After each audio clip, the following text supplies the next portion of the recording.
मोठी बातमी. राज्यात पीक विमा योजनेत मोठा घोटाळा झाल्याचा आरोप भाजपचे आमदार सुरेश धस यांनी केला आहे. या घोटाळ्याची चौकशी करणार अशी घोषणा मुख्यमंत्री देवेंद्र फडणवीस यांनी केली. आज भाजपचे आमदार सुरेश धस यांनी या घोटाळ्याचे आरोप थेट सभागृहात केले. एवढंच नाही तर त्यांनी अनेक पुरावे सुद्धा सादर केले. 13,190 हेक्टर जागेचा बोगस विमा भरण्यात आला अशी माहिती धस यांनी दिली. दरम्यान पीक विमा योजनेचा राज्यातला हा परळी पॅटर्न आहे असं म्हणत त्यांनी माजी कृषी मंत्री धनंजय मुंडे यांच्यावर निशाणा साधलाय. त्यांच्या या आरोपांनंतर हे प्रकरण गांभीर्यानं घेत याची सविस्तर चौकशी करू असं आश्वासन मुख्यमंत्र्यांनी दिलं.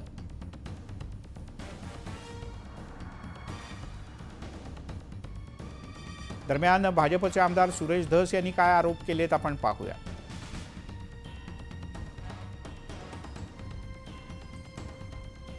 शेतकरी पैसा भरतो आणि आम्हीच घोषणा केली 1 रुपयात पीक विमा. ढोल बजाओ ढोल,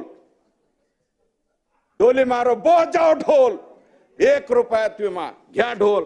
1 रुपयात विमा परळी पॅटर्न. आणि त्या राज्याचे कृषी मंत्री कोण, मला त्यांचं नाव माहित नाही अध्यक्ष. परळीचा नवीन पॅटर्न आहे अध्यक्ष महोदय.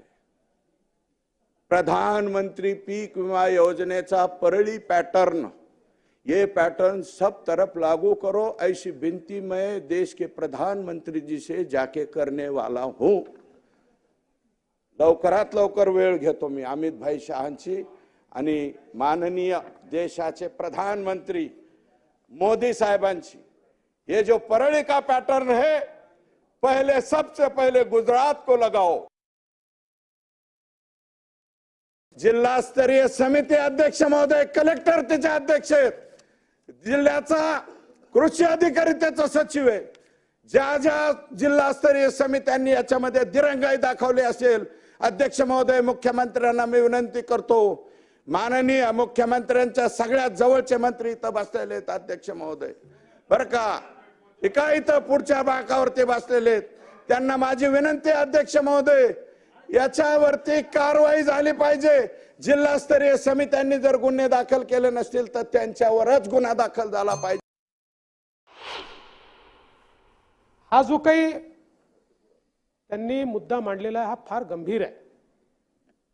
आपण इतका पैसा त्या पीक विम्याकरता देतो आणि त्या पीक विम्यामध्ये अशा प्रकारे जर गोंधळ होणार असेल तर त्याची सखोल चौकशी करू. म्हणजे ती कुठल्या लेवलवर त्याला कोण कोण, पोलीस विभाग लागेल, महसूल विभाग लागेल, असं एक नीट मल्टी डिसिप्लिनरी. कारण हे इथे लक्षात आलं अजून कुठल्या जिल्ह्यात चाललाय, अजूनही काही जिल्ह्यांमध्ये असू शकतं. त्यामुळे आता हा उघडलाच पाहिजे. म्हणजे एकीकडे आपण सांगायचं 8-8 हजार कोटी रुपयाचा विमा दिला आणि त्यातले 1000 कोटी दुसरेच पळवत असतील तर हा टॅक्स पेअरचा पैसा आहे. म्हणून निश्चितपणे याचा छडा जो आहे तो लावला जाईल आणि धस साहेब हे प्रकरण धसास नेल्याशिवाय आम्ही त्या ठिकाणी.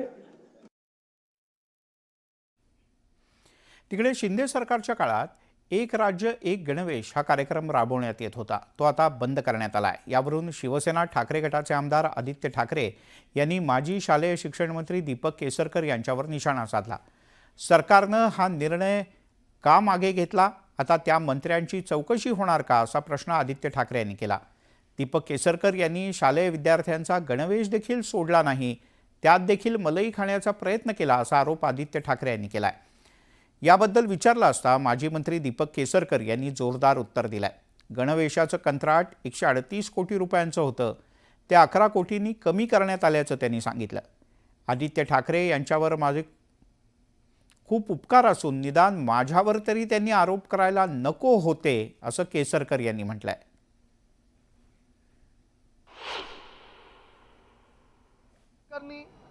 हा निर्णय घेतला ते स्क्रॅप करण्याचा. जरी चांगला निर्णय असेल तरी ज्या व्यक्तीला मंत्रिमंडळात घेतलं नाहीये, जे आधी शालेय शिक्षण मंत्री होते, त्यांच्यावर चौकशी होणार आहे का? की जे शालेय शिक्षण मंत्री होते तत्कालीन केसरकर साहेब, त्यांनी शाळेतल्या मुलांचा गणवेश देखील सोडला नाही, त्याच्यातली देखील मलाई करण्याचा प्रयत्न केला आणि हे अतिशय लाज वाटण्याची गोष्ट आहे. शरमनाक गोष्ट आहे आणि ह्याच्यावर मला वाटतं कारवाई होणं गरजेची आहे. हिंदीमध्ये अशी म्हण आहे की गिधड़ की मौत आती है तो शहर के तरफ भागता है. माझ्यावर बोलण्याची हिंमत खरी तर आदित्य ठाकरेंनी करायला नको होती, कारण माझे जेवढे उपकार त्यांच्यावर आहेत दुसऱ्या कोणावरही नाही आहेत. एक गोष्ट मी तुम्हाला आज स्पष्टपणे सांगतो की जर ते बोलत असतील आणि ते विशेषतः युनिफॉर्मबद्दल बोलत असतील तर युनिफॉर्मचं जे टेंडर आहे हे 138 कोटीचं होतं आणि ते 11 कोटी रुपये कमीची त्याला ऑफर आलेली आहे. कोणाला जर कुठे पैसे कमवायचे असतील तर त्यांनी ते एस्टिमेट रेटला दिलं असतं. मी महाराष्ट्रातल्या जनतेचा विचार करतो. आदित्य ठाकरे यांच्या थेट आरोपांनंतर संतापलेल्या दीपक केसरकर यांनी आदित्य ठाकरे आणि त्यांच्यासोबत उद्धव ठाकरे यांच्यावरही जोरदार हल्ला चढवला. आज शिवसेना तळागाळाला जाते त्याला एकमेव कारण आदित्य ठाकरे आहेत. आदित्य ठाकरे यांनी वडिलांवर दबाव आणला आणि काँग्रेससोबत जायला भाग पाडलं असा घणाघात दीपक केसरकर यांनी केला. राणे यांनी कोकणात शिवसेना संपवली होती, लोक त्यांना हॉटेल देत नव्हते तेव्हा मी त्यांच्यासोबत होतो. आदित्य ठाकरे यांनी उपकार विसरू नयेत अशी आठवण केसरकर यांनी करून दिली. जी शिवसेना तळागाळाला जाते ह्याला एकमेव कारण आदित्य ठाकरे आहेत. कारण मी स्वतः हे बोललो नसतो कधी, परंतु मी ज्या वेळेला प्रधानमंत्र्यांची आणि प्रधानमंत्री महोदयांची आणि उद्धव साहेबांची गाठ घालून दिली, सातत्याने आम्ही फोनवर बोलायचो. त्याला उद्धव साहेब मला सांगायचे की जरा वेळ थांबा, आदित्य समोर आहे, आपण नंतर बोलूया. म्हणजे त्यांना मनापासून वाटत होतं की आपण हिंदुत्व बरोबर राहावं. त्यांची मनापासूनची इच्छा होती. आणि आदित्यंची इच्छा काय होती?